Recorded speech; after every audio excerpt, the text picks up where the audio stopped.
இன்றைக்கி தமிழ்நாட்டோட பயிர்களின் பரவல் அதில் முக்கியமான இன்ஃபர்மேஷன் பார்க்க போகிறோம். ஃபஸ்ட்டு பாருங்கள், திணை வகைகள். தமிழ்நாட்டில் 1/3 பங்கு பகுதியினரோட உணவு வகையாக எது இருக்குது அப்படின்னா திணை வகைகள் இருக்குது. அடுத்து பாருங்கள், பருப்பு வகைகள் அப்படின்னு எடுத்துக்கிட்டிங்கன்னா கோயம்புத்தூர் கொண்டைக்கடலை உற்பத்தியில் முதல் இடத்தை வகிக்கிறது. சரியா? அடுத்து பாருங்கள், கன்னியாகுமரி மாவட்டம் துவரம் பருப்பை அதிகமாக உற்பத்தி செய்கிறாங்க. அடுத்து திருவாரூர், நாகப்பட்டினம், தூத்துக்குடி இந்த 3 மாவட்டமும் பச்சை பயிரை அதிகமாக உற்பத்தி செய்கிறாங்க. திருவாரூர், நாகப்பட்டினம் காவிரி பயிரனால பச்சை பசேன்னு இருக்குன்னு ஞாபகம் வச்சுக்கோங்க. கூடுதலாக தூத்துக்குடி மட்டும் சேர்த்துக்கோங்க பச்சை பயிர். அடுத்து பாருங்கள், தர்மபுரி, கிருஷ்ணகிரி இது ரெண்டும் கொள்ளு பயிரை அதிகமாக விளைவிக்கக்கூடிய மாவட்டமாக திகழ்து.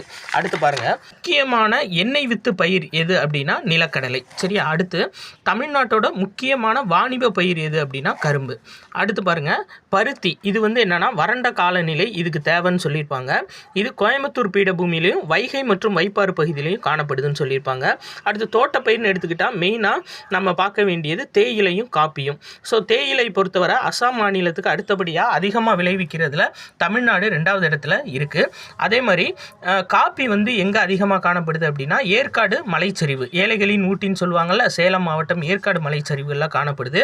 ரப்பர் தோட்டங்கள் கன்னியாகுமரி மாவட்டம், கடலூர் மாவட்டத்தில் முந்திரி அதிகமாக பயிரிடப்படுது. நன்றி.